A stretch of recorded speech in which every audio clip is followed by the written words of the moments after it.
Avec la TX Factory, découvrez un monde de créativité et d'innovation à travers nos réalisations.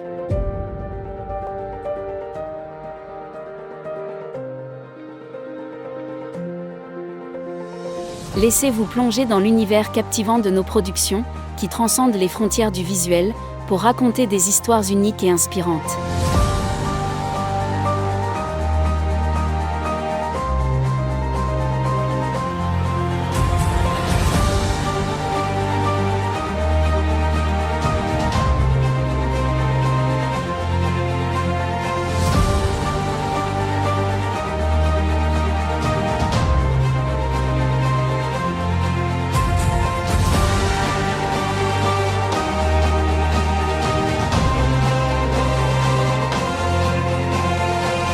Pour tous vos besoins de production, n'hésitez pas à nous contacter.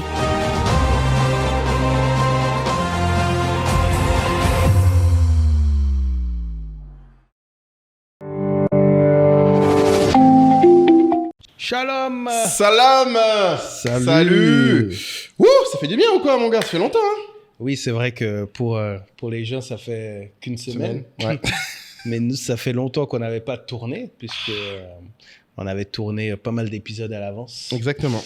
Donc là, on se retrouve pour un tournage authentique en ce 16 août. C'est ça, en duo, tu vois, yeux dans les yeux, pas de gens pour nous divertir. C'est ça, pas de maître Simo. C'est ça.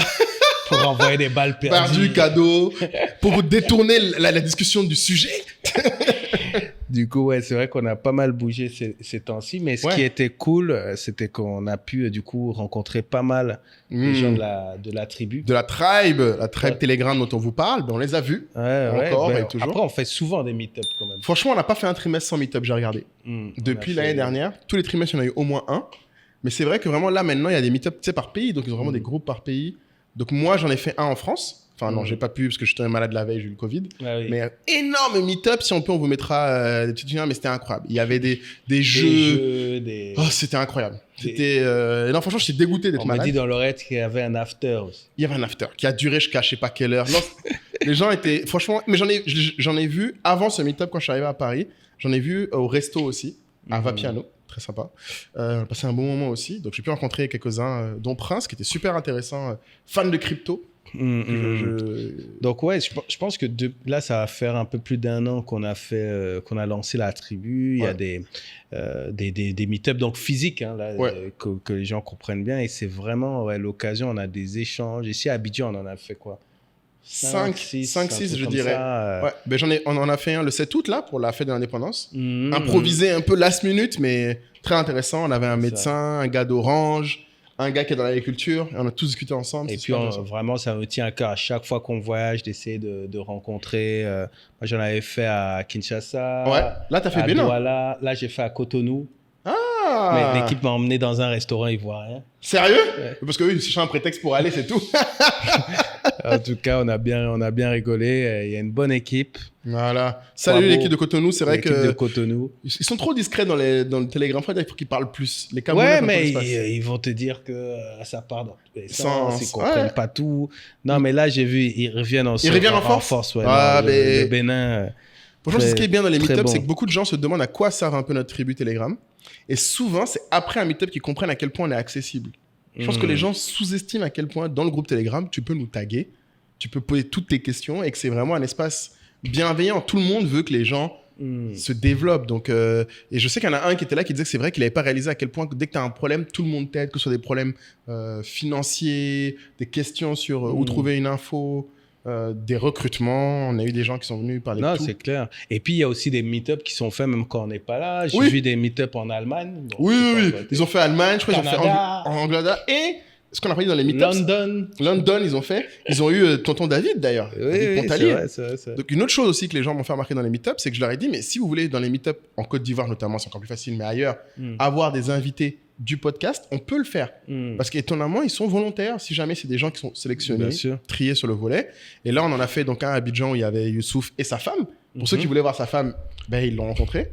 Il y avait même... on était à Dabali. Donc on était avec Olivia elle-même. Il y avait... Edith était passée à la fin, c'est vrai. Edith Brou, la célèbre Edith Brou, était de passage. On avait aussi Axel.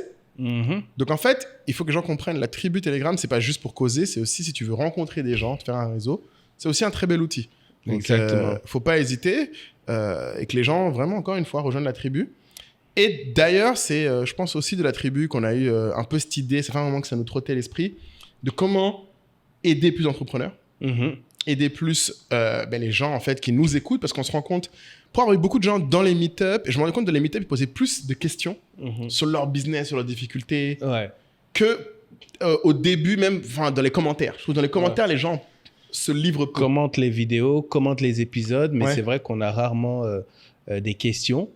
Je crois que peut-être qu'on en avait pas mal au début. Peut-être qu'on n'a pas assez répondu à tout quand on a été surpris peut-être par le nombre de commentaires. Et donc là, on s'est dit, retour aux fondamentaux. C'est ça. De base, on a fait ce podcast. La vision, c'est vraiment pour permettre au maximum de monde d'avoir une culture business. Et donc, on s'est dit, retour aux fondamentaux. Exact. Il y a des questions, on est là pour y répondre. Ouais. Et pas juste partir sur un sujet comme ça. Oui, c'est pas juste du technique, il y a aussi du concret.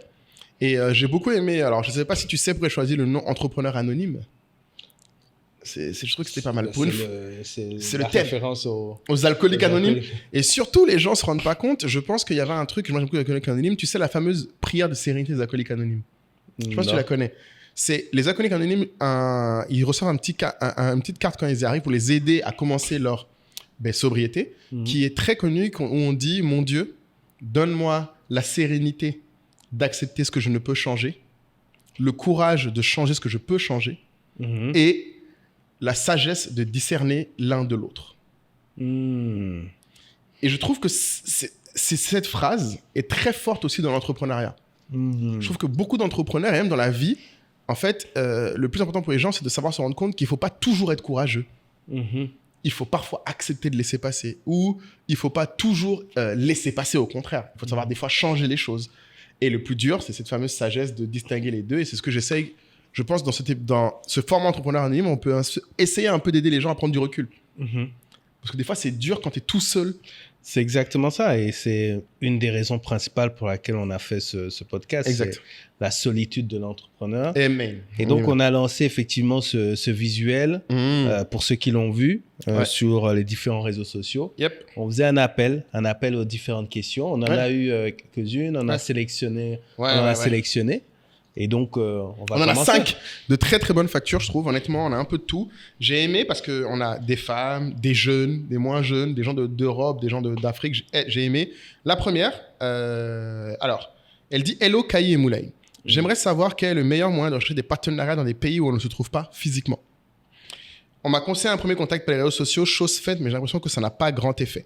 On me dirige vers les boîtes mail ou alors je n'ai aucune réponse. Ainsi, aussi, quel est l'atout indispensable qui peut être convaincant quand on veut avoir un nouveau partenaire. Et maintenant, elle a ajouté un dernier point très intéressant. Pour le contexte, il s'agit d'un produit physique et la recherche de partenaires, c'est pour avoir des points de vente. D'accord.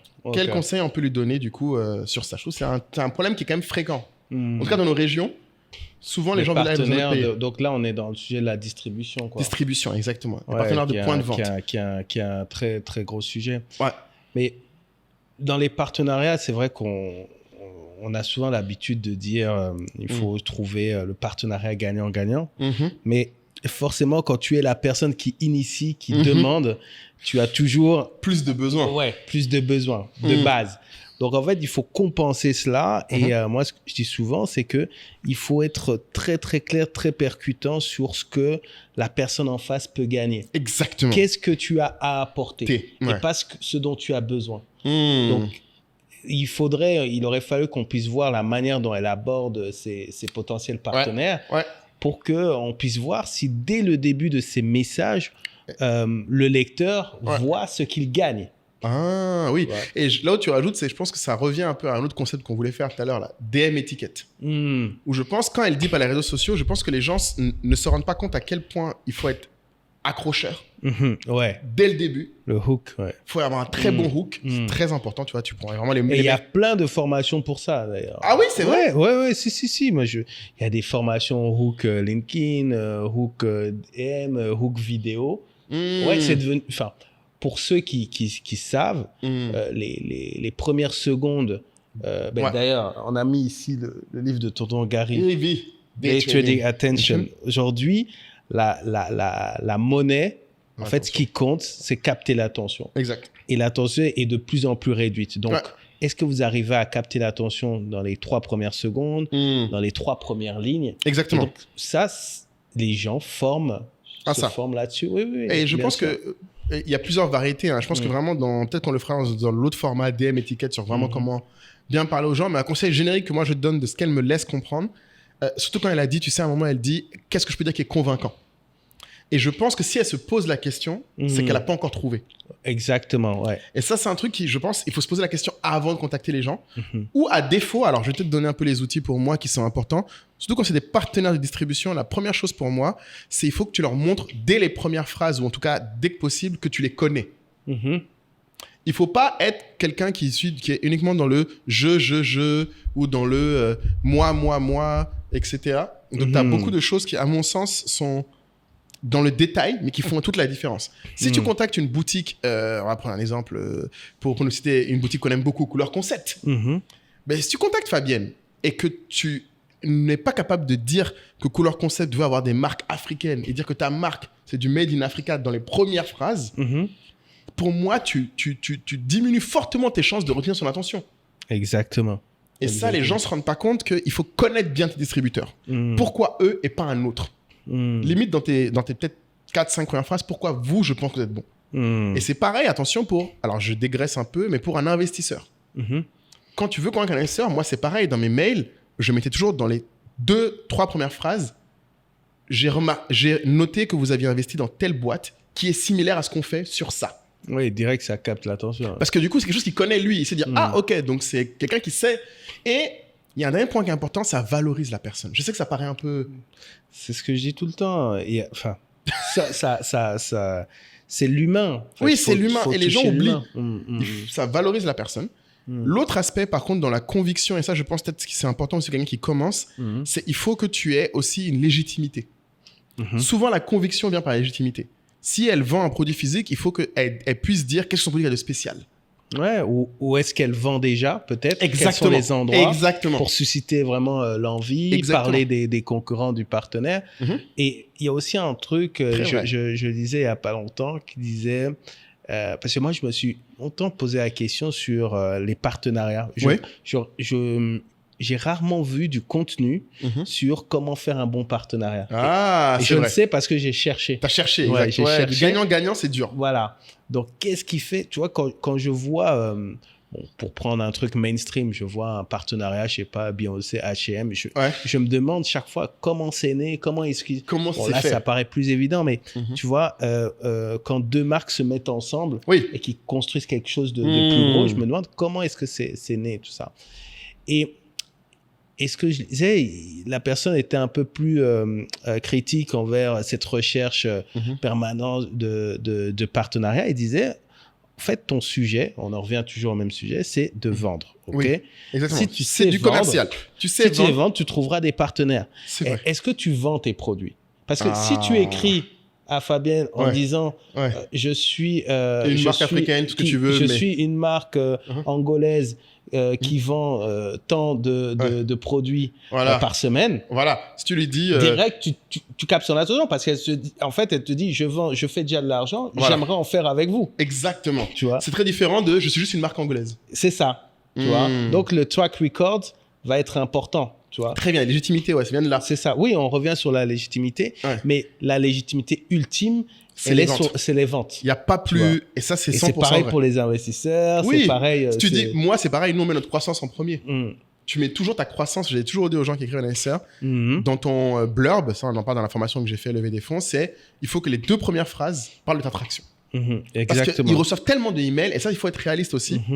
Souvent, les distributeurs, c'est un peu comme les investisseurs, ils ont énormément d'entrants. Tout le monde veut venir vendre chez eux. Mais il faut que tu leur montres que toi, tu mérites plus d'attention. Après, ça peut être des choses basiques. Par exemple, je sais qu'il y a des marques qui disent « Ah, j'ai fait telle Fashion Week ». Tu peux. C'est mieux que rien. C'est quand même un peu... Ça montre que tu as quand même fait un effort de construire une collection, tout ça. Mais comme tu as dit, les ventes, c'est au top.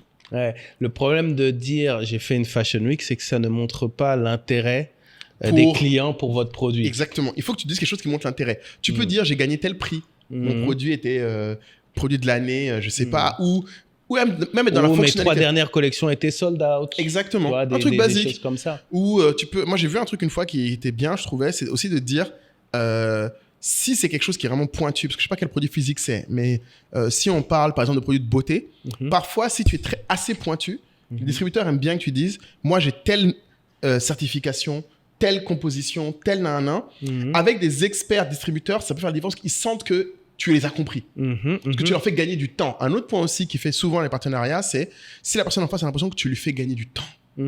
Si elle a l'impression que tu viens, par exemple, exemple simple, quand tu viens vendre dans un distributeur, envoie-lui directement ta price sheet, ta line sheet. Si tu viens lui dire déjà, moi, je sais vendre à tel prix, j'ai déjà vendu à ce prix-là, et toi, tu peux vendre à ce prix-là, ça s'est déjà écoulé, tu feras tant de marge, ça leur fait gagner énormément de temps. Ils se disent, ce gars-là a déjà fait du retail, cette go-là, elle a déjà vendu.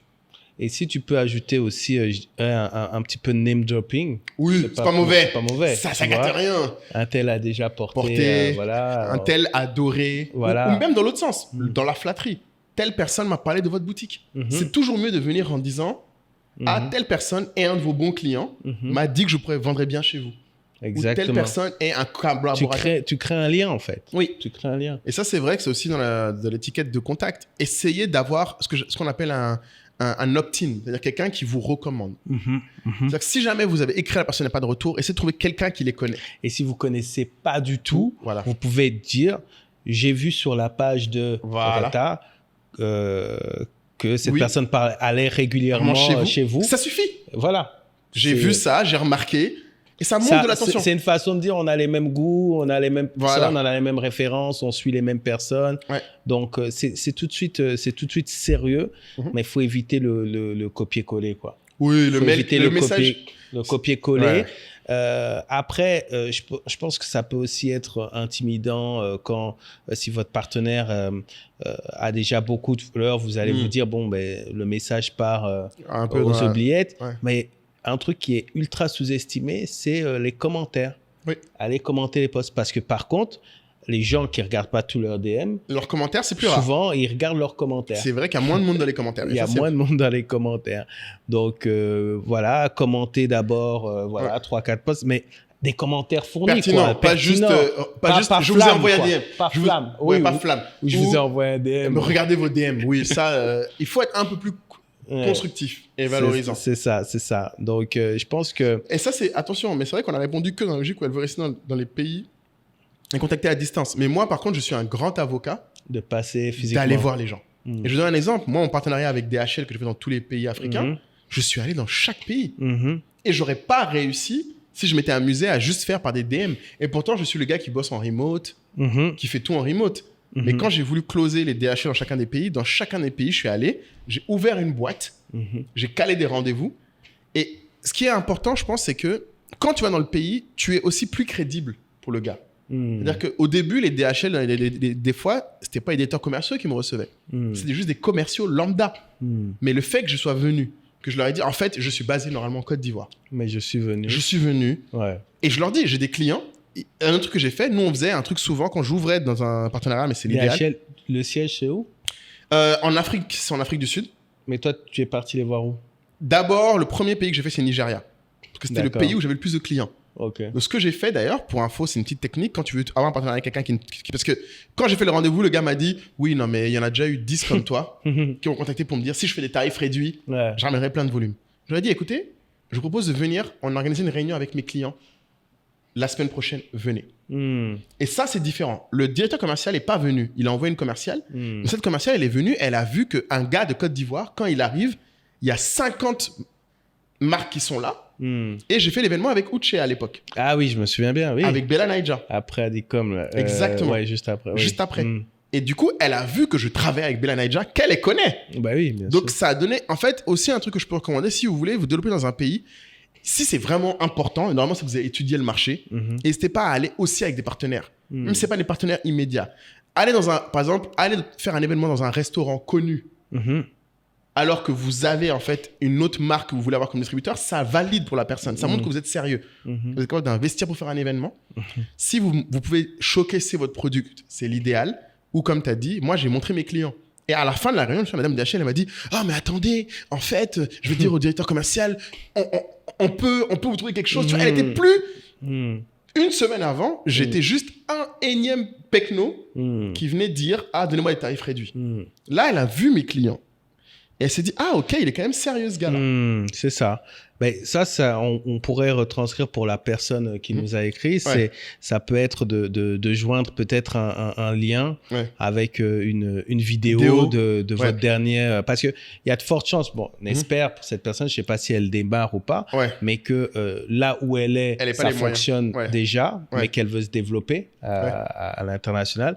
Mais si on peut avoir photos des vidéos des événements qu'elle a pu faire chez elle, en fait, montrer que là où elle est, elle maîtrise, elle domine. Tu vois, et que maintenant, elle veut passer à l'étape supérieure. Tu vois, ça permet en fait de voir. Mais le mieux, c'est forcément de passer, de faire la social proof. C'est comme moi, quand je dois faire un Adicom dans un pays, en général, 3-4 mois avant, on y va. Oui, tu vas déjà, toi. Voilà, on y va pour faire un événement et pour prouver aux potentiels partenaires qu'on maîtrise vraiment la zone. L'environnement, exactement. Voilà, c'est très vrai. Ouais, et ça, c'est... Tu vois, moi, je suis pas un fan de la fameuse conférence de presse. Oui. Moi, t'aimes pas trop, j'aime pas trop ça.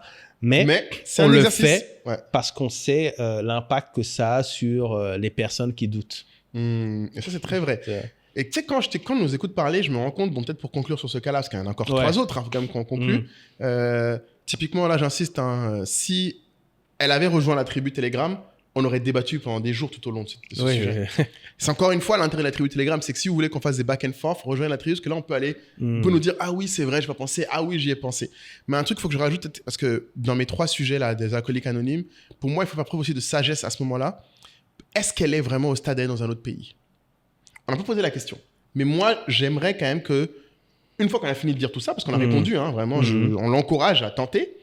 Mais je pense souvent, des fois, maintenant, les gens ont tendance à aller dans un autre pays alors qu'ils ne sont même pas leaders dans leur pays. Et c'est ce qui fait qu'ils n'ont pas les moyens d'aller dans un autre pays. Par exemple, nous, il faut se rendre compte, quand je suis allé au Nigeria, c'est parce qu'on avait déjà levé de l'argent et on faisait déjà des millions d'euros de volume. Donc, c'est plus facile d'être crédible quand tu as déjà quelque chose. Mais j'ai remarqué souvent en Côte d'Ivoire, d'ailleurs, je ne sais pas pourquoi, cette tendance de se dire « Ah, le marché ici est difficile, donc je vais aller dans un autre pays plus petit. » ou dans un autre pays plus gros.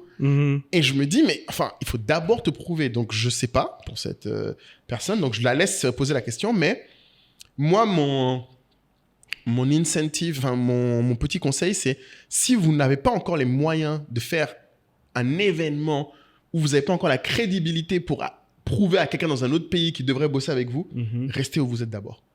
C'est une fois qu'on est crédible, qu'on a les moyens, qu'on s'étend. C'est pas la première étape. Encore une fois, on ne sait pas si le but, là, c'est d'aller à l'international, mais comme ça peut parler à un maximum de personnes. Et en tout cas, merci à elle pour d'avoir pris le temps de mettre le message. On parle souvent de la tribu Telegram et souvent, les gens nous entendent parler de personnes, de ce qui se passe dedans. Mais si vous vous demandez qu'est-ce qui se passe vraiment dans ce groupe et qu'est-ce qu'on a pour ces 150 € par an, en fait, on a un petit résumé hebdomadaire maintenant fait par notre super team Gazette SOA que je vous laisse écouter. Et après ça, n'hésitez pas à vous abonner à la tribu. C'est dans la description juste en bas. À très vite.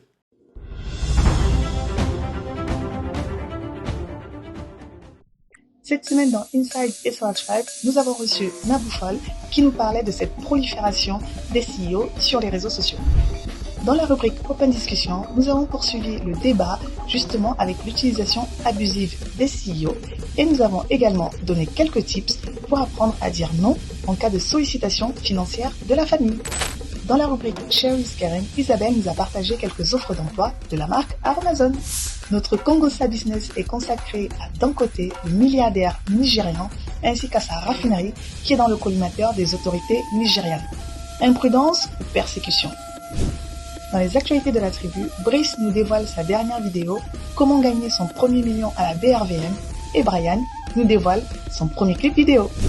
N'oubliez pas également quelques images du meet-up qui a eu lieu à Lyon, Ibrahima qui a sollicité la tribu pour qu'on l'accompagne dans la gestion de son budget, la cagnotte des Olympiades qui s'élève maintenant à 1 300 €. Prochain objectif, 1 500 €. Cette semaine, on souhaite la bienvenue à Ibrahima, Fleur et Makani. Et cette semaine, je vous présente Calvin, camerounais nigérian, ténor de la team design dans la Gazette, et Jean-Wilfried, béninois, passionné de cuisine et de manga. N'oubliez pas, chaque jour, de nouvelles opportunités pour grandir ensemble. À bientôt.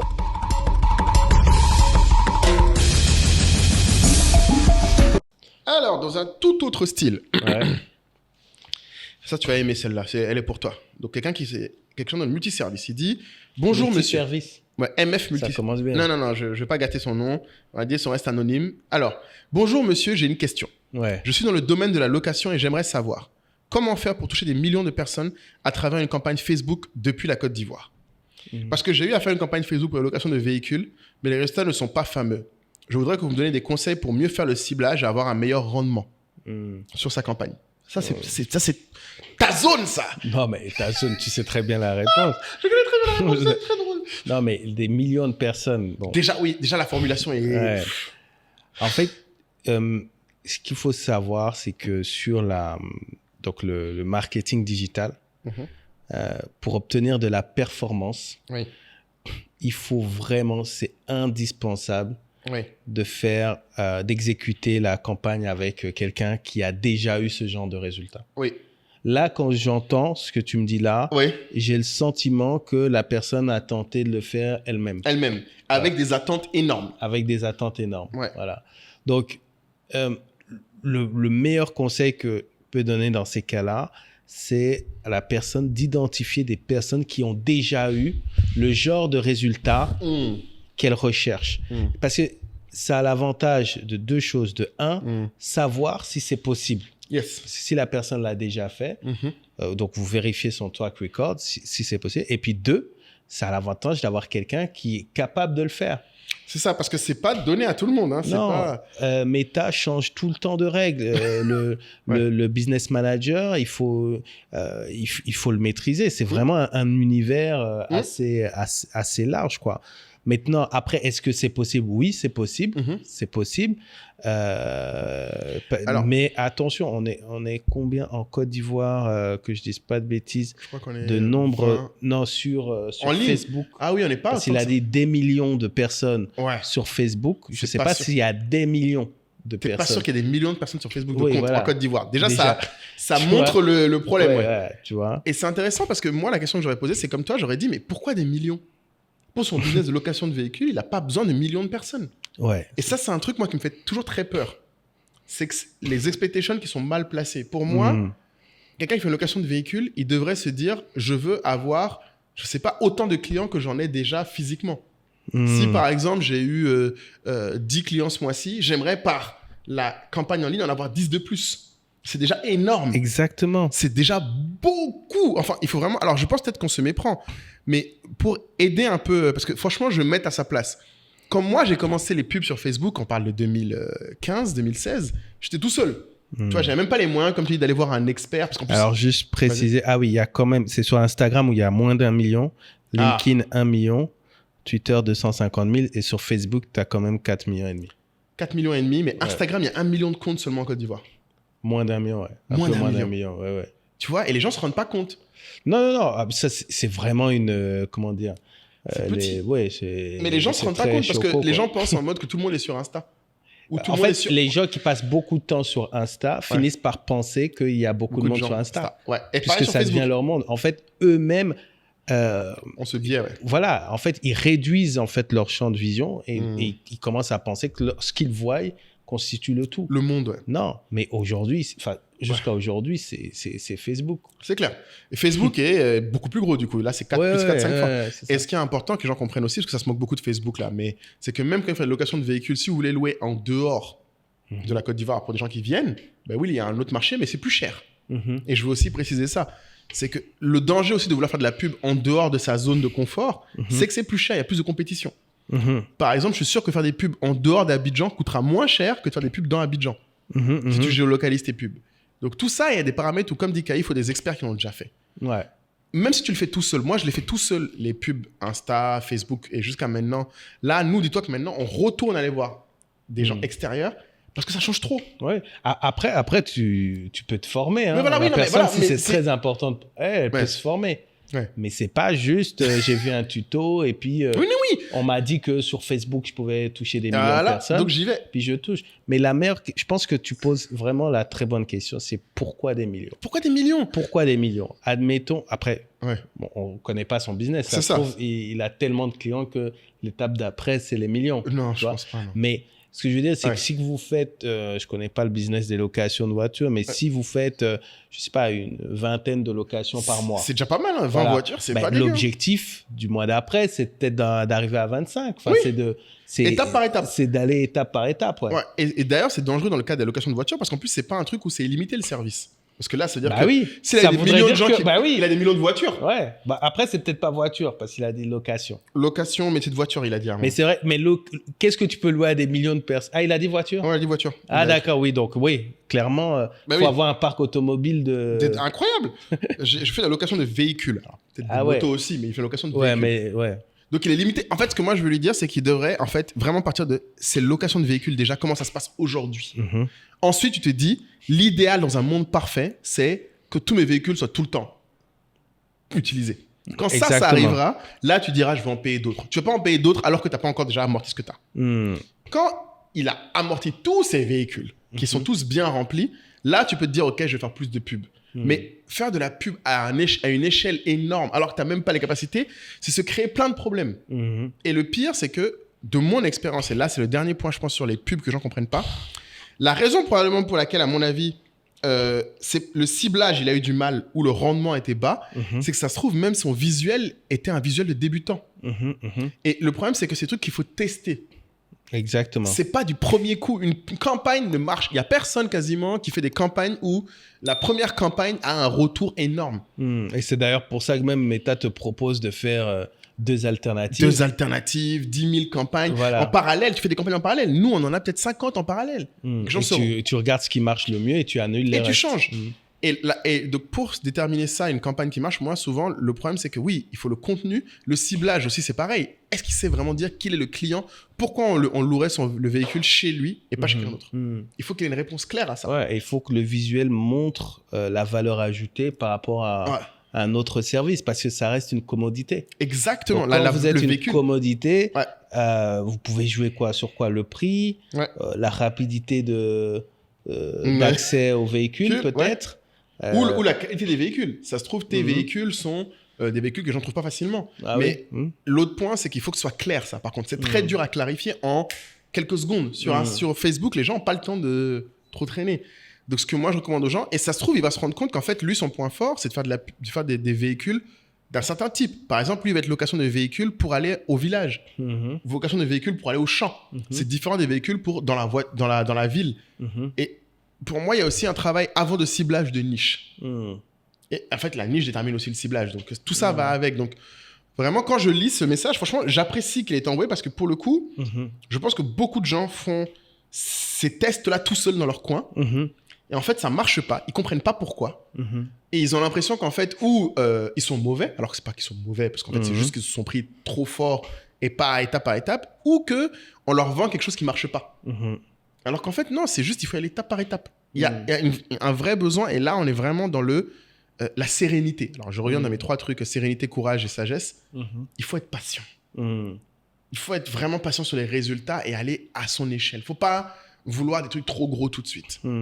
Donc, et même quand elle a dit du Facebook, je pense peut-être qu'il faudrait faire du réel d'abord, je ne sais pas. C'est exactement ce que j'allais dire. C'est que quand on parle de location de véhicules, qui loue des véhicules aujourd'hui? Ok, tu as les vacanciers, tu as les touristes.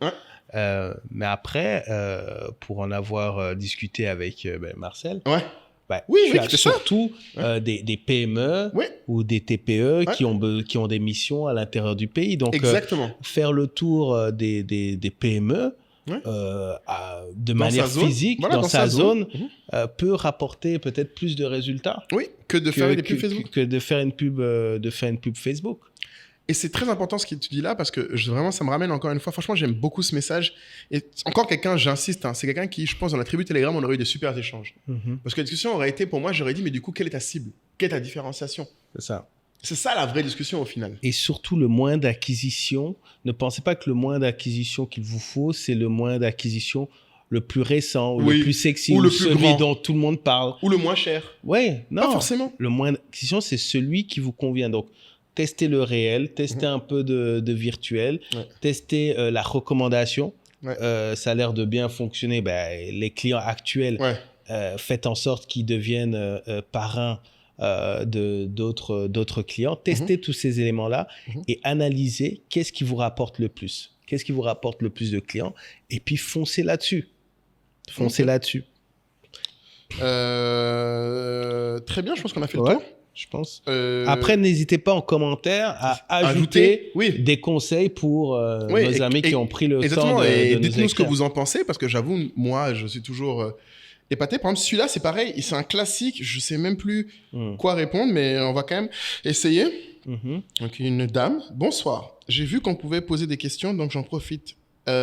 Comment faire quand on a peur de se lancer à cause de la peur du rejet? Merci d'avance. Alors, je vous laisse si vous avez des idées, parce que je pense que c'est un truc fréquent. Bon, moi, mon réflexe premier aurait été de dire on a fait un épisode entier sur comment se lancer. Donc, je pense que je lui enverrai l'épisode. Ouh, ça fait longtemps, ça. Ça fait très longtemps, tu sais, les gens l'ont oublié. Un classique, hein. Comment se lancer. Et peut-être que les gens ne se rendent pas compte, mais on a parlé beaucoup de la peur du rejet là-dedans. Donc, je sais pas, toi, qu'est-ce que tu dirais? Alors, je n'arrive pas à voir... Rappelle-moi, qu'est-ce qu'on entend par rejet, en fait? Peur du rejet. Que les gens lui disent non, je veux pas de ton service. Un peu comme quelqu'un qui viendrait mendier, et on t'ignore, on te dit non, on n'en veut pas. Je pense qu'il y a beaucoup de gens qui ont peur de je tente quelque chose et on me dit non, j'en veux pas de ce que tu fais. Là, on en vient vraiment à la personnalité, je pense. Ouais, c'est la capacité à relativiser. Parce que si la personne vous rejette, qu'est-ce qui arrive dans votre vie finalement? Pas grand-chose. Pas grand-chose, exactement. Quel est le pire qui puisse vous arriver? C'est vraiment ça la question qu'il faut se poser. Si on me rejette, si on n'achète pas mon produit, qu'est-ce qui arrive? Est-ce que vous allez mourir de faim? Non. Non. Les conséquences ne sont pas si énormes que ce que les gens imaginent. Voilà, les conséquences ne sont pas énormes. Et vraiment, moi, j'invite les gens à lire des biographies des gens qu'ils admirent, de regarder des biopics des gens qu'ils admirent. Vous allez voir que ils ont eu plus de rejets que d'acceptation. Et moi, ce que je peux lui dire, en général, peut-être, moi, mon inquiétude souvent quand les gens ont ça, c'est peut-être que quand elle dit se lancer, c'est peut-être trop gros le lancement qu'elle a prévu. Peut-être qu'elle n'a pas fait petit. Pour moi, il faut faire petit. Bien vu. Il faut faire très petit au début. Il ne faut pas essayer forcément. Tester dans votre communauté. Dans votre entourage. Des gens que vous croisez tous les jours qui seront plus délicats avec vous. Moi, je dis souvent aux gens, essayez de vendre à vos amis. Si même vos amis n'achètent pas, ça devient compliqué. Après, ils peuvent ne pas être la cible, mais ça veut dire qu'il y a une distance entre vous et la cible qui est encore plus grande. Il y a votre maman qui achète. Bon, ça, c'est pas un insight. Oui, mais tu vois le point exactement. Après, effectivement, dans l'entourage. Moi, c'est dommage qu'on ne connaisse pas le produit ici. Ouais, c'est vrai. Mais je lui ai demandé, elle m'a pas répondu. Je lui ai demandé est-ce qu'elle peut nous dire un peu plus sur quelle est l'idée, pourquoi maintenant. Et surtout, je lui ai demandé aussi pourquoi maintenant. Parce que des fois, je pense que les gens peuvent acquérir plus de confiance en travaillant dans le domaine. Ça, c'est un autre truc que je dis souvent aussi. Vous n'êtes pas obligé de commencer par être entrepreneur. D'ailleurs, les bons entrepreneurs vous diront souvent, il faut d'abord être un bon salarié. Donc, par exemple, si elle veut lancer, je ne sais pas moi, elle veut lancer une société digitale. Voilà, elle veut faire du conseil, de marketing. Mais pour moi, il faut commencer à aller bosser chez KI d'abord. Le rejet est moins violent quand on essaye de travailler pour quelqu'un, souvent, parce que souvent, les gens cherchent à recruter souvent. Et on se fait une crédibilité et une confiance en soi. Parce que souvent, les gens tentent des choses sur lesquelles ils n'ont eu aucune confiance. Donc, quelqu'un vous achète le produit et là, vous avez confiance. Du coup, quand quelqu'un vous réussissez à le vendre à un ami, à un voisin, à un collègue, ça crée de la confiance. Mais il y a l'autre confiance qu'on peut se créer simplement en travaillant dans le domaine. Alors, pour le coup, je suis monsieur anti-side business, mais ça, c'est valide comme raison pour faire un side business. Oui, non, mais ça, tu as dit, si le side business et dans l'optique de d'une vision plus grande. Ça, c'est valide. C'est-à-dire que si c'est pas votre métier, je sais pas, vous êtes comptable, mais que vous vous dites, j'aimerais bien, comme tu dis, faire de la cuisine, je conçois à ce moment-là que vous lanciez des trucs, des petits plats à côté pour tester ça. Si c'est le plan. Épisode 25, se lancer. Épisode 25, se lancer. Ouais. Et vraiment, je pense qu'on a couvert vraiment dedans. On a parlé de ça, comment y arriver, comment faire des petits pas. Quand, comment, critères et surtout pourquoi. Pourquoi se lancer? Exactement. Donc ça, je recommande cet épisode-là, vraiment. J'espère que ça répond à la question. Ça tombe bien, dans le même esprit, il y en a un. En plus, c'est un frère congolais, donc je l'ai gardé pour toi, ça. Très important. Alors, Dis quoi? Alors, je vais pas dire son nom. Bonjour, monsieur Tabouré. Congolais et étudiant en agronomie. Je viens d'une famille d'agriculteurs qui perdaient presque la moitié de leur récolte. Et c'était le cas de tous les habitants du village. Je voudrais me lancer dans le sens de la conservation des produits agricoles. Tu lis vite, Moulay. Excuse-moi. Alors, je viens d'une famille d'agriculteurs qui perdaient presque la moitié de leur récolte. Ouais. Et c'était le cas de tous les habitants du village. Je voudrais me lancer dans le secteur de la conservation des produits agricoles afin de minimiser les pertes des villageois. Je vous écris pour vous demander votre aide sur comment monter un projet en vue de demander un financement. S'il vous plaît, pouvez-vous... J'ai besoin de votre aide pour ça. Je veux savoir monter un projet. Merci. Les financements. C'est pour moi ça. Alors, je répète ce que je dis toujours aux gens. Le financement vient après les ventes. La preuve, en tout cas. Voilà, la preuve des ventes. En fait, on ne se finance pas sur une idée, on ne se finance pas sur un besoin, à part si on a déjà prouvé qu'on est capable de le faire. Étant étudiant en agronomie, mon cher, je pense que vous n'avez pas encore pu prouver dans ce domaine-là, peut-être dans d'autres domaines, mais si la question est, je voudrais me lancer, et je reviens à la question initiale, lancez-vous. Enfin, moi, par contre, je ne comprends pas le besoin de se financer avant, juste lancez-vous à plus petite échelle. Après, je suppose, si je me fais l'avocat de mon frère congolais, qu'il a, ça demande certaines machines, certains investissements. Oui, s'il est étudiant, il a peut-être étudié les outils. Pour pouvoir faire la conservation des aliments. Bah alors, ce qu'il faut, c'est... Alors, moi, ce que je dirais dans ce cas-là, c'est qu'il faut idéalement... Alors là, je reviens à mon truc qui est un peu un détournement. Mais si le but d'en arriver là, il faut avoir de l'argent dans le domaine. Quitte à aller travailler avec quelqu'un qui fait la conservation en dehors de la ville. De là où il est. Parce que pour moi, il y a une crédibilité qu'il faut qu'il ait avant de demander à être financé. Si c'est un business... Ah oui, d'accord. Tu vois, si c'est un business qui nécessite forcément des capitaux... Être d'une famille d'agriculteurs ne sera pas suffisant. Non. Par contre, si tu vas travailler dans une société qui fait la conservation, peut-être pas dans le pays, peut-être pas dans la ville, ça se trouve dans une autre ville, il y a quelqu'un qui fait ça. S'il trouve une personne dans son environnement qui fait ça, même à petite échelle, il faut travailler là-bas. Et ça donne une crédibilité et des ressources, parce que ça donne aussi de l'argent. Si on travaille, on peut économiser pour le faire soi-même. Avec peut-être plus d'expérience et plus de pertinence dans l'investissement. Moi, ce qui me fait très, très, très peur, quand je vois ça, franchement, j'ai vu le message, je me suis dit, il a un vrai pourquoi. Ouais, là, pour le coup... Il y a un why. Ah oui. Tu vois, on parle souvent du why. Ouais. Là, j'aime quand tu vois, le message, pour le coup, il m'a parlé celui-là. Ah oui, ça oui. Il est étudiant dans le domaine, il a vu la problématique, il a envie de... Donc franchement, c'est quelqu'un que j'ai envie d'encourager à continuer. Mais je pense qu'il ne faut pas penser que le financement est la solution. La solution, c'est la légitimité. Il faut qu'il acquiert de l'expérience. Il est étudiant, ça va. Il est jeune, c'est le moment justement de chercher à être légitime. Il ne doit pas chercher à avoir de l'argent. Il doit chercher à avoir des compétences qui lui donneront de l'argent. Mais il faut qu'il ait les compétences. Et je pense que trop souvent aux jeunes, aujourd'hui entrepreneurs en Afrique, on leur dit pas ça. On leur présente le financement d'abord, comme si les compétences, c'était un byproduct, c'est pas grave. Mais s'il a déjà fait le travail d'être étudiant dans le domaine, il faut qu'il excelle dans ses études. Il faut qu'il pratique ses études avec quelqu'un dans le domaine. Et là, il aura une crédibilité plus grande.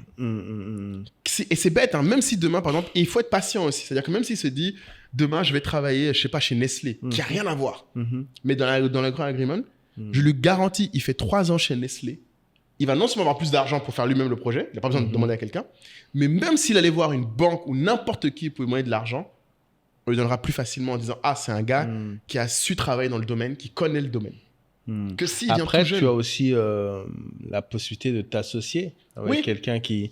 Mais c'est vrai que dans son cas, s'il est associé avec personne qui maîtrise, et il aura peut-être un décalage. Un décalage de responsabilité ou de pouvoir. C'est ça, de responsabilité. C'est pour ça que je dirais qu'il faut travailler, pour moi. Il faut travailler avec quelqu'un qui est dans le domaine. C'est la réponse la plus immédiate pour moi quand on me parle de ça. Et franchement, pourtant... Et ce que j'apprécie, c'est que vraiment, il est aligné. Là, j'apprécie quand j'entends quelqu'un qui ses études sont alignées, son pourquoi sont alignés, ce qu'il recherche sont alignés.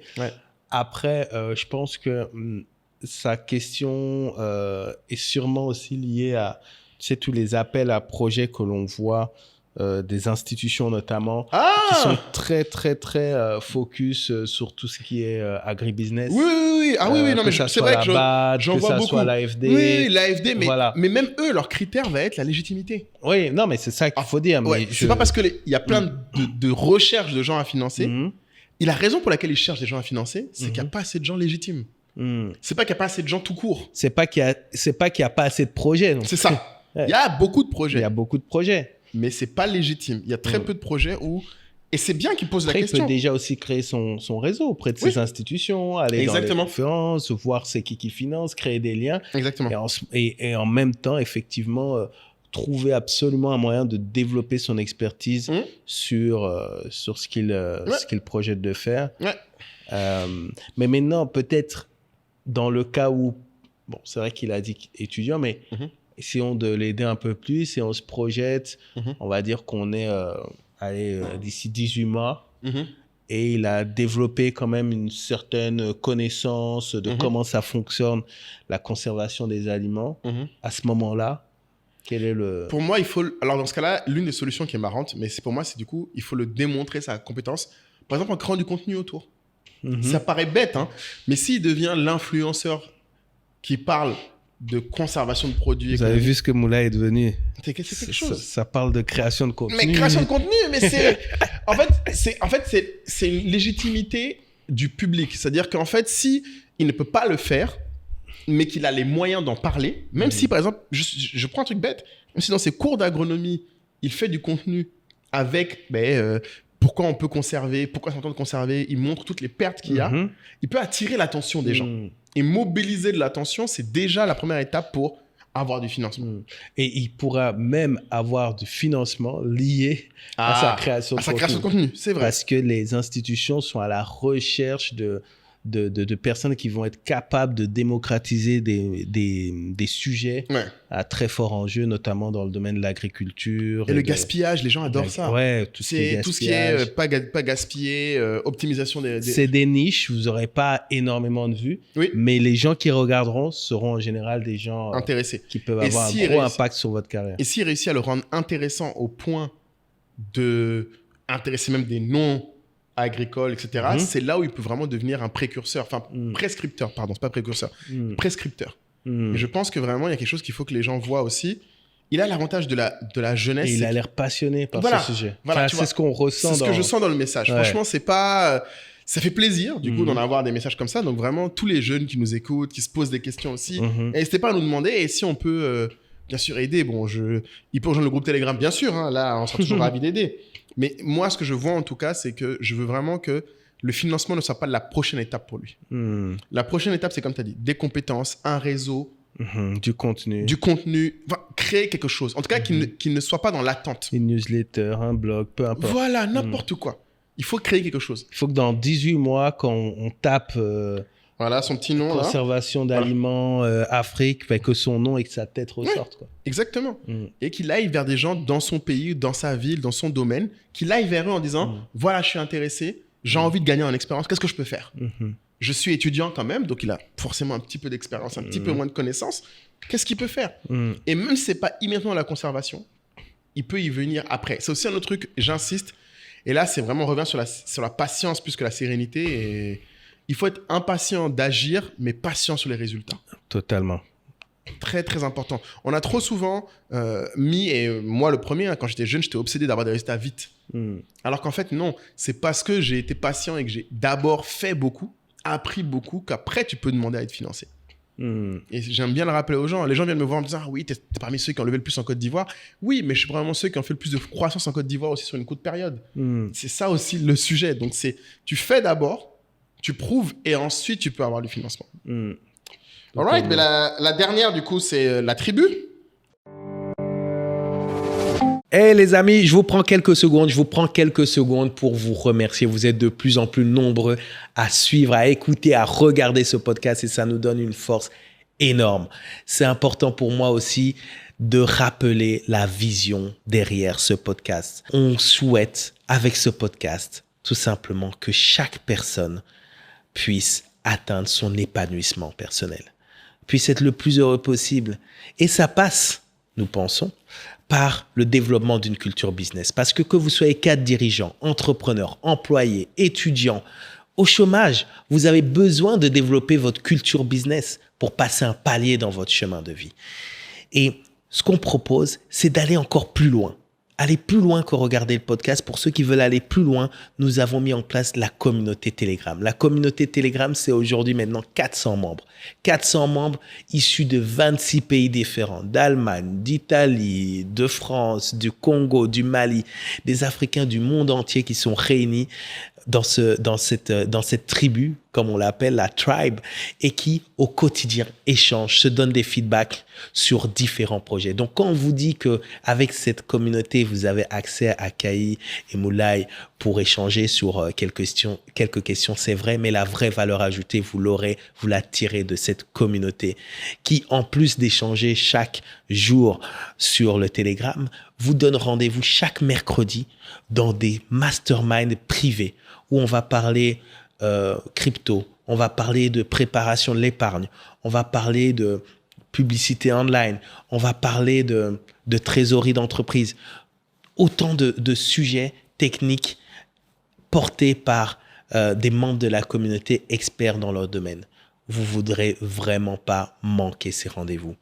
J'insiste, on a vraiment envie d'accueillir encore plus d'esprits brillants, amoureux de l'Afrique dans cette communauté. Rejoignez-nous, le prix 150 € à l'année, 100 000 francs CFA à l'année, je dis bien à l'année, et surtout quelque chose qu'on vous a jamais dit et que je dis haut et fort ici, si au bout d'un mois vous n'êtes pas satisfait, on vous rembourse.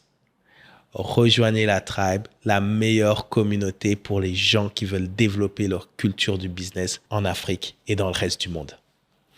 C'est quelqu'un de la tribu. Mais oui, Guillaume. Ah, voilà, c'est Guillaume qui nous a posé une question, je trouvais. Team Promador. Promador, oh, vous êtes dur avec lui. C'est pas le pire des Promador. Mais encore une fois, Guillaume va avoir l'avantage qu'après, on va pouvoir discuter ensemble de la réponse. Mais surtout, lui, ce qui est important, c'est qu'il n'est pas seul dans le projet. Donc, je vais vous lire le message, mais que c'était important. Oula, il est long celui-là. Ah ouais. Non, ça va. Alors, j'ai lancé prestataire-africa.com avec des membres de Back to Africa, le programme d'investir au pays. On a très peu de clients malgré les pubs, lead magnets, etc. etc. Tu sens qu'ils ont essayé plein de choses. On s'adresse à la diaspora et aux locaux. On se demande si ce serait intéressant d'intégrer un incubateur pour recevoir des conseils, plus accompagnement, afin de passer au niveau supérieur. Le seul problème que je vois avec un incubateur français n'a pas forcément connaître le marché africain et surtout la mentalité. Qu'est-ce que tu conseilles? Si tu conseilles de tenter, quel incubateur conseillerais-tu de faire? En gros, c'est du type Fiverr? Je pense faire des prestataires de services de tout type, ouais. Il y a Aïcha qui fait aussi un projet comme ça. Ah ouais? Aïcha, quelle Aïcha? Ok. Je vais dire le nom tout de suite. Alors, qu'est-ce que vous en pensez, vous qui nous écoutez? C'est intéressant, j'aimerais bien réaliser tout le monde parce que, alors, dans le monde des startups, c'est une réponse qui peut être longue, mais qui va être importante. Pour moi, déjà, le problème qu'il décrit, c'est qu'ils ont un problème de product market fit assez classique, en fait. C'est que c'est pas, en fait, un incubateur ne va pas résoudre ce problème. Un incubateur va peut-être, juste s'ils ont les bons advisors dedans, les aider à se rendre compte du problème. Mais je peux donner le problème. Alors, il faut être très concret. Quand on lance un produit comme ça, prestataire-africa.com, c'est encore de la marketplace. Je connais, c'est mon classique. Ça, il faut que les gens comprennent. La poule et l'œuf, là, le problème souvent, c'est que les gens font trop large. Le premier gros problème, c'est... Il a commencé par dire... tous les types de prestataires. Quoi. Voilà. Déjà, évitez tous les prestataires. Parce que vous n'êtes connu pour rien. Il faut commencer par un type de prestataire. Idéalement, un type sur lequel vous avez une offre de qualité. C'est-à-dire que si vous faites les plombiers, parce que vous êtes des super plombiers. Si vous faites les menuisiers, parce que vous êtes des super menuisiers. Ensuite, idéalement, il faut aussi le faire dans une région ciblée. Là, il a dit, on s'intéresse à la diaspora et aux locaux. C'est généralement trop large, ça. C'est pour ça que ça parle à personne. Quand on dit parler à tout le monde, c'est parler à personne. Donc, même la communication marketing doit être très ciblée. Mais même quand il dit qu'il parle à la diaspora locaux, côté prestataire ou côté client? Client, je pense. D'accord. Et ça, c'est un autre défaut que tu as relevé. Les gens, quand ils font des marketplaces, s'intéressent beaucoup trop aux acheteurs, aux consommateurs finaux et pas assez à l'offre. Et là, on arrive dans le vrai domaine du product market fit, c'est qu'en fait, leurs clients, c'est pas les gens qui prennent les prestations. Leurs clients, c'est les prestataires. C'est eux dont ils vont prendre une commission demain. Et c'est surtout un point important, c'est que même si tu en fais un, le gros problème de ce business model est très connu en France. Je recommence à regarder ce qu'a fait Mano à Mano. qui est une licorne française qui a fait ça. Mano à mano, ce que les gens ne comprennent pas, c'est que quand tu fais des prestataires, ton premier risque, c'est pas que tu ne trouves pas de clients. C'est que le client, après le prestataire, sorte et fonce en toi. Oui, bien sûr. Ouais. C'est ça le plus gros problème d'ailleurs. Et souvent, les gens essaient de résoudre ça en disant, bon, on les fait payer avant de se rencontrer. Non, c'est pas le sujet. C'est pas suffisant. Surtout pas en Afrique où c'est encore plus compliqué. Non, c'est la valeur que tu apportes.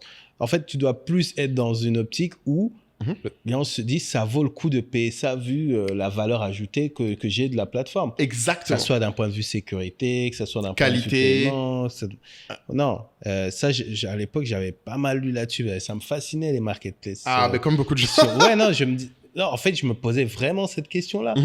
Et c'est dommage, on devait avoir la fille qui a fait ma coiffeuse afro. Ah, Rebecca, ouais, elle aurait expliqué ça très bien, c'est vrai, ma coiffeuse afro. À l'occasion, mais bon, t'es très bien placé. Mais c'est vrai qu'on se demande toujours, mais qu'est-ce qui empêche la coiffeuse et la cliente de se donner leur numéro et puis créer leur propre relation. Et c'est ce qui se passe très souvent d'ailleurs. C'est le très gros danger.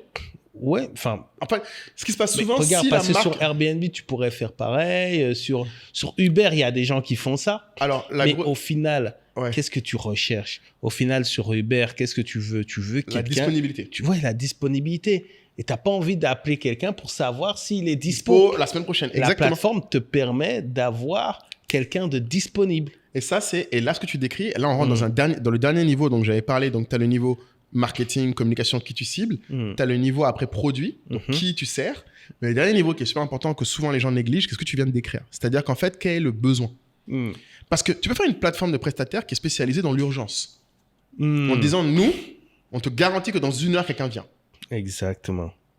Ce qui n'est pas pareil que de dire, moi, je te présente le plus grand panel de prestataires.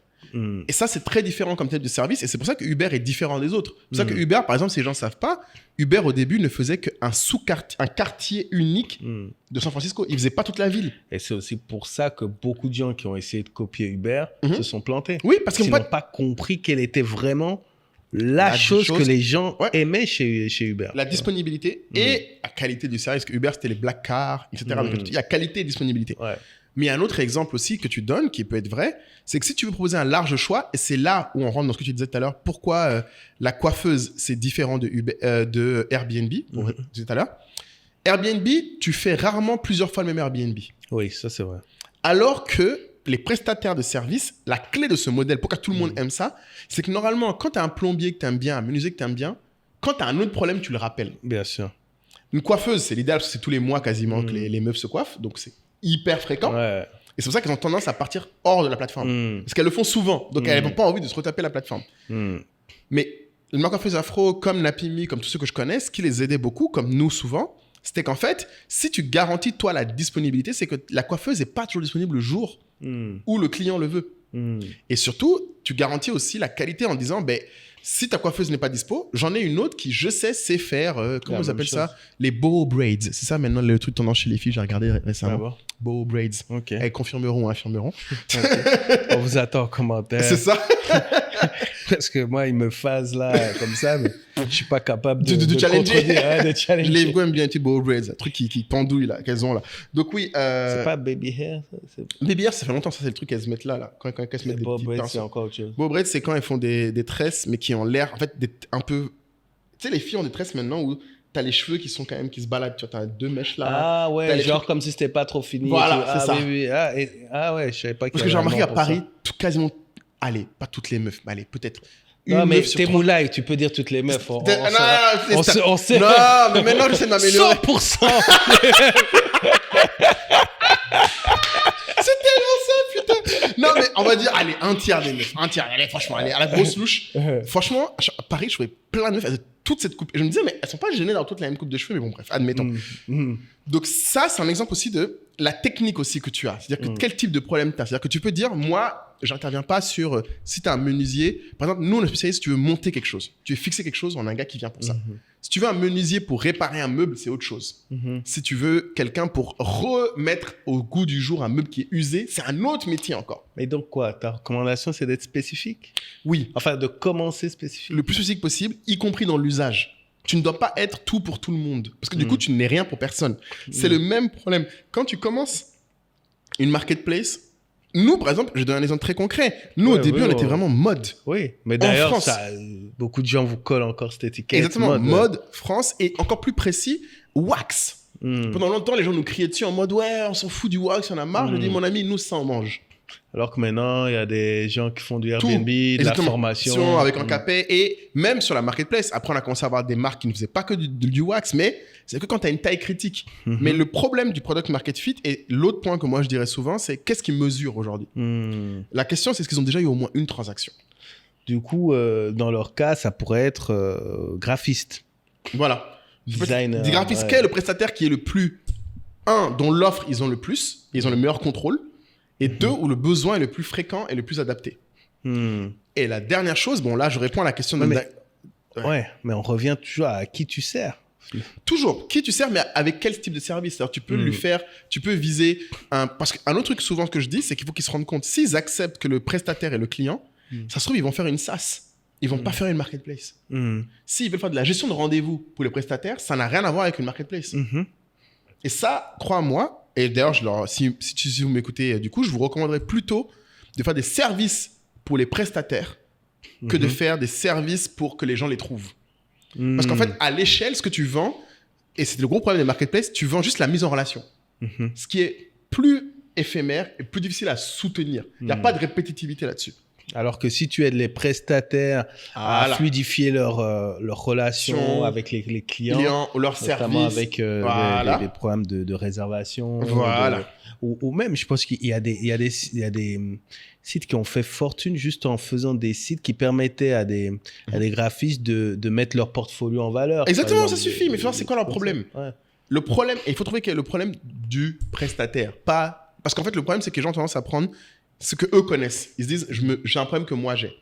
Et là, on arrive dans la phrase célèbre du monde des startups, c'est que c'est pas parce qu'il y a un gap dans le market qu'il y a un market dans le gap. C'est pas parce qu'il y a quelque chose qui n'existe pas, qui manque, que ça veut dire que dans ce qui manque, il y a de l'argent à se faire. Trop souvent, tu entends des gens lancer des idées en disant « Ah, j'ai eu ce problème, j'arrive jamais à trouver. » Mais ça se trouve parce que te résoudre ce problème n'est pas rentable. Et même, il n'y a même pas assez de gens à l'échelle qui ont ce problème pour en faire un produit qui a de la croissance. Et quand tu es une startup, tu ne vis que pour les produits qui font de la croissance. C'est pour ça que moi, je dis souvent aux gens, on avait une marketplace, il faut se rappeler que nous, notre plus grosse croissance est venue quand on les a accompagnés faire des événements physiques. On avait une marketplace en ligne, mais c'est dans le physique. De la mode, là. Voilà, à l'institut mode française avec Labo Ethnique. Il faut résoudre un problème suffisamment gros pour les gens pour prouver l'intérêt de ton produit. Et souvent, le problème que tu crois qui est le vrai problème, nous on pensait que c'était les gens ne trouvent pas... Nous, on est quand même parti au départ d'aider les artisans à trouver des clients. Mais en fait, la réalité, c'est que leurs clients, ils les trouvaient quelque part. Ils ne savaient juste pas comment les convertir, les retenir. C'est-à-dire que vous vous êtes jamais dit que votre mission était d'aider les clients à trouver des artisans. Non. Parce que ça, en fait... Alors que je suis persuadé, bon, je ne vais pas parler à sa place, c'est là où ils sont partis. Eux vont se dire, on va aider les entreprises ou les particuliers à trouver des prestataires. Et tu vois, autre exemple là, que moi je leur dirais sur le product market fit. Tu viens de dire quelque chose de très légèrement mais vrai. Pourquoi il faut les particuliers? Il y a plus d'argent à se faire avec les business. Je ne sais pas s'ils font les particuliers. Mais à la formulation qu'ils ont eue, quand il dit lead magnet... lead magnet, ça peut aussi être pour les PME. Hein. Ouais, mais je serais curieux. Mais alors, Guillaume nous dira dans le groupe, mais souvent, quand je lis, et vraiment, ça c'est peut-être à tort parce que j'en ai vu beaucoup, quand les gens commencent un projet, parce que ma question aurait été, bon, Guillaume, je sais que lui, il est dev et que du coup, ils ont la chance d'avoir un dev. J'aurais déjà commencé à dire, est-ce que vous avez un dev? Donc, je ne vais pas entrer là-dedans. Mais surtout, pourquoi avoir choisi ce projet, vous? L'unique question que moi je pose souvent aux gens, c'est pourquoi vous voulez faire ça et pourquoi personne ne devrait le faire? Qu'est-ce que vous avez d'intimement lié à ce projet? Qu'est-ce que vous savez que personne ne sait? Et autre chose, qu'est-ce que vous avez remarqué que personne n'a remarqué? Pourquoi maintenant? Pourquoi maintenant ces clients-là passeraient par vous et pas autrement? Qu'est-ce qu'il y a aujourd'hui qu'il n'y avait pas avant? Et donc souvent, un truc que moi je dirais, peut-être qu'aller chez les professionnels, parce qu'eux ont peut-être des bâtiments à entretenir, des clims à maintenir, ça vraiment c'est plus rentable. Exemple typique, si on est un prestataire, moi je dirais, les prestataires en Afrique que moi je recommande le plus à accompagner, c'est les gens qui entretiennent les clims. Parce que c'est un truc qui est fréquent, pénible, quand ça marche pas, je te dis que tout le monde appelle son gars, et où en plus ces gens-là, tu sais pas forcément qui est bon, qui l'est pas. Mais bon, ça, c'est un autre détail. Et donc, pour répondre à leur question, est-ce que je leur conseille un incubateur ou pas? Ma réponse, c'est vous pouvez faire un incubateur parce que vous avez besoin d'être accompagné. Le problème, c'est que ce qu'ils cherchent, un incubateur où il y a quelqu'un qui a de l'expérience dans les startups. Moi, je recommanderais le programme GoPMF. GoPMF de David Pontalier. Parce que franchement, j'ai eu à être mentor de quelques personnes là, de la promo. Oui. Et ils étaient vraiment, vraiment dans cette problématique. Là, on est vraiment sur une problématique de Product Market Fit. Oui. Et c'est vraiment, en fait, précis comme problématique. Trouver son marché, réajuster, tester des choses. Donc, s'ils peuvent regarder... Est-ce que tu dis, c'est très bien. Voilà. GoPMF était un de ceux que j'allais recommander parce qu'en fait, ce qu'il faut qu'ils comprennent, c'est que c'est pas... Parce que j'ai peur quand les gens disent incubateur, c'est qu'ils cherchent un cadre. Non, là, c'est pas un cadre. Là, c'est vraiment c'est des sessions. C'est du suivi. Ouais, c'est du suivi, mais on va pas te dire. Non, voilà. Ça va pas être l'école, quoi. Exactement. Ouais. Et surtout, l'autre point que je veux, c'est qu'il faut qu'ils prennent. Alors, c'est vraiment GoPMF un bon exemple. Il faut choisir un endroit où il y a des gens qui ont déjà vécu ça. Il faut pas dans un truc parce que le problème de beaucoup d'incubateurs en Afrique et en France, j'ai vu d'ailleurs qu'en France ils sont beaucoup comme ça, c'est que les gens qui accompagnent sont des gens qui sont ou des financiers ou des marketeurs, mais en fait qui n'ont pas eux-mêmes l'expérience de chercher le bon modèle, de chercher le bon client. Et malheureusement, à part un entrepreneur ou quelqu'un qui a été dedans, très peu de gens savent ça. Parce que là, au stade où ils sont, c'est-à-dire qu'un incubateur, par exemple, d'un autre level, je dirais, ça ferait du sens si ils ont déjà des clients et qu'ils veulent améliorer, par exemple, leur marketing, leur structuration. Là, un incubateur fait du sens, parce que là, c'est se structurer. Mais leur problème n'est pas de se structurer à l'heure actuelle, leur problème est de trouver un produit et un marché qui colle. Et moi, je serais curieux de savoir à combien de personnes ils ont parlé, combien de personnes ils ont interviewé. Parce que là, pour moi... Ça paraît peu. Ouais, là, ça manque d'entretien quali. Ça manque de présence client. Tu vois, comme tu l'as souvent dit dans le podcast, je pense pendant 2 ans de ta vie, il n'y avait pas un jour où tu parlais... Tous les jours, soit un vendeur, soit un client. Les deux à l'époque. Voilà. Je faisais un client et un acheteur. Un vendeur et un acheteur tous les jours. C'est ça. Et je pense que quand tu rentres dans ce genre de discipline, les choses commencent à se clarifier. Ouais. Donc, il faut absolument... Du volume. Voilà, Kaïs, j'aime. Pour une fois, tu envoies le volume. Là, j'aime, mon gars. C'est ça qui est bon. C'est ça. Et d'ailleurs, au-delà de la volume, tout ça, ce qu'on dit là, Lean Startup, les gars. Ça, c'est dans Lean Startup, tout ce qu'on raconte là. Et pour moi, il y a 2 livres à lire à ce moment-là. Lean Startup, qui te parle vraiment d'aller voir tes clients, d'aller chercher. 0 to 1. 0 to 1 c'est un peu tôt, parce que 0 to 1, c'est plus quand tu commences à vouloir lever, quand ça marche un peu ton affaire. C'est plus technique. C'est plus technique. Pour moi, attends, je dirais... Ouais, c'est Lean Startup en vrai. En fait, il faut que les gens soient méthodiques et comme tu dis, scientifiques. Il faut du volume. Après, l'autre source d'information pour moi qui peut les aider beaucoup, bon, Coup d'État n'existe plus vraiment malheureusement, de The Family, mais Startup School, de Y Combinator, il y a une chaîne Startup School sur Y Combinator qui te donne tous les fondamentaux et toutes les histoires des fondateurs sur comment ils font. Et je trouve que c'est clé parce que notamment l'histoire d'Airbnb leur parlera beaucoup parce qu'Airbnb, c'est comme tu as dit, c'est à un moment, Paul Graham leur a dit où sont vos clients? Ils disent c'est essentiellement à New York. Ben, allez à New York. Passez 2 mois là-bas avec vos clients pour comprendre quel est le besoin. Et ça, c'est le dernier point. Un incubateur ne fera pas quelque chose que je pense qu'il est nécessaire pour beaucoup d'entrepreneurs, c'est il faut être sur le terrain à parler à des clients tout le temps. Tout le temps. Tout le temps. Et je ne sais pas dans l'heure, alors, je ne sais pas, c'est une question que je poserai à Guillaume, il va me répondre, mais il connaît ma réponse. Est-ce qu'il est full-time dessus? Mais toi, tu sais sa réponse. Je connais sa réponse, mais alors, en tout cas, il y a très peu de chances pour moi si les fondateurs, s'ils sont 2, les 2, s'ils sont 3, les 3, sont pas full-time. Parce qu'en fait, la réalité, c'est qu'ils font un tel niveau de concentration pour te rendre compte des opportunités que tu peux pas faire ça et faire autre chose. Donc, l'incubateur, oui, GoPMF peut aider, mais je pense que ça finira comme on a dit. En fait, les gens vont leur dire. Et pour moi, dans leur cas-là, ce qu'il leur faut, il faut des advisors, en fait. Il faut des gens qui ont déjà fait ça, qui sont prêts à mettre un peu de temps. Donc, il faut peut-être payer. Moi, par exemple, tu vois, c'est un truc, typiquement, j'aimerais bien les aider, mais en fait, je ne suis pas sûr qu'ils seraient prêts à payer pour que je suive. Parce qu'un truc, il faudrait les suivre au moins toutes les 2 semaines, il faut s'asseoir et parler. Idéalement, toutes les semaines, parce que Y Combinator, c'est toutes les semaines pendant 3 mois. D'ailleurs, je me demande si on va pas faire ça, Kay. Y Combinator. Non, tu vois, je voulais mettre mon programme levée de fonds maintenant disponible chez SOA, parce que du coup, Il est disponible. Et j'ai envie d'en faire un programme de 3 mois aussi. Où les gens derrière, pendant les 3 mois, toutes les semaines, donc après avoir suivi les vidéos. Ouais. Des office hours. Mais 3 mois jusqu'à quoi? Jusqu'à combien de temps? Non, 3 mois. Quand tu prends la formation, on te donne 3 mois de suivi. Mais tout le monde n'est pas au même stade. Mais pour moi, si tu n'es pas au stade de ça, il faut suivi hebdo parce que pour moi, il faut que chaque semaine, tu avances. En fait, si en 3 mois, tu ne suis pas chaque semaine, tu vas jamais y arriver. En fait, il faut tellement que ça aille vite. Les gens ne se rendent pas compte de l'intensité qu'il faut que tu aies pour tester les choses. Tu ne peux pas faire ça sur 1 an. En fait, le product market fit, tu peux chercher pendant 1 an, mais c'est en 3 mois que tu trouves. Donc c'est peut-être qu'il faudrait qu'on fasse ça, ça m'intéresse. J'y ai pas pensé ça. Mais écoute, voilà, je pense qu'on a répondu à déjà 4 bonnes questions. En tout cas, ouais, c'est vrai que déjà il faut qu'on mette le programme en ligne. Ouais, il faut que je mette en ligne. Ça va être long, ça. Mais ceux qui sont intéressés par la formation levée de fonds. Ouais. Là, elle sera disponible sur. D'ailleurs, maintenant, le site. Soit est prêt. Entrepreneur-state-off-africa.com. Donc, il y a toutes les infos, on va mettre à jour. Ouais. Mais je pense que c'est une session où on aimerait encore plus aider. C'est pour ça qu'on parle de toutes ces pistes, des programmes. Mais Guillaume a la chance, il est dans la tribu. Et ce que je voulais, il a raison, il a dit de faire ça parce qu'il voudrait que tout le monde dans l'équipe, donc sur le projet sur lequel il travaille, puisse écouter et qu'il nous revienne et qu'il pose des questions dans le groupe Telegram. Donc Guillaume a l'avantage dans le groupe Telegram qu'on va en causer tranquillement après dans le bar. Ouais, le fameux bar. Le bar, business, affaires, réseautage, c'est ça, non?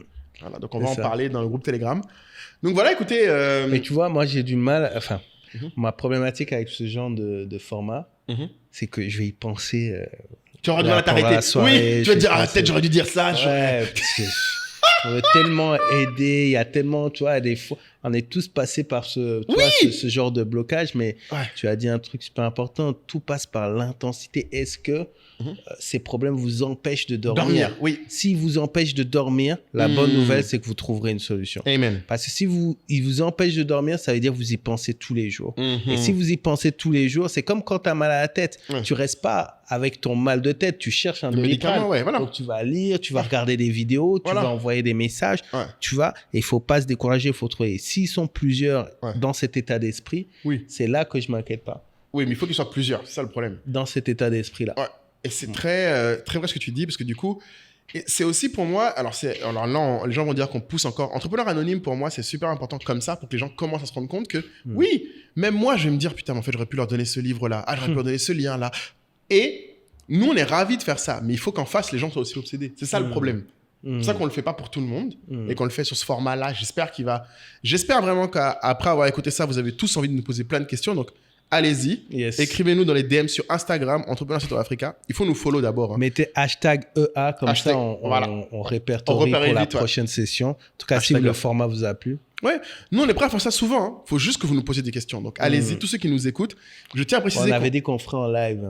Non, parce que live, alors... Le problème avec le live que j'ai sur ces trucs-là, c'est que le dimanche, on dort. Les gens vivent un peu, tu vois. Mais par contre, que les gens sachent un truc, je vois aussi, on a fait Entrepreneur Anonyme, il y a des gens qui ont posé des questions plus carrière. Plus, on est OK, hein. Bah oui. Moi, j'ai pas de problème. Alors, je dirais juste que c'est juste un peu différent. Il faut peut-être faire Entrepreneur Anonyme et salarié anonyme, mais c'est un peu bizarre. On verra quand on aura trop de questions de salariés. On fera peut-être mais les questions de salariés, on peut imaginer d'inviter des gens, d'inviter quelqu'un pour discuter. Ouais. En tout cas, pour l'instant, ceux qui ont posé des questions qui étaient plus salariés auxquelles on n'a pas répondu aujourd'hui, sachez que on va faire un épisode là-dessus. On a une question qui nous est venue, de Grace, qui est dans le groupe Telegram aussi. Elle, on va faire un épisode sur le mentorat, qui est très intéressant. Oui, ça nous a inspiré un thème totalement. Un thème, donc ça viendra. Be patient, ça va venir. Et Minneapolis, exactement. Et il y en a quand même aussi, ce que je veux vraiment dire aux gens, c'est n'hésitez pas. Beaucoup d'entrepreneurs qui nous écoutent dans ce podcast, j'ai remarqué, me disent « Ah, ça me fait du bien, je me sens moins seul, C'est quoi votre problème du moment En fait, c'est quoi votre problème de rentrer dans le podcast. Si vous vous dites « Ok, en fait, il me manque que ça aujourd'hui pour être aux prochaines étapes. C'est quoi Vous voulez être au niveau supérieur? Dites-nous. Décrivez-nous votre situation. C'est quoi votre CA en ce moment? C'est quoi votre problème en ce moment? Recrutement, employé, associé, tout ça, on est preneur.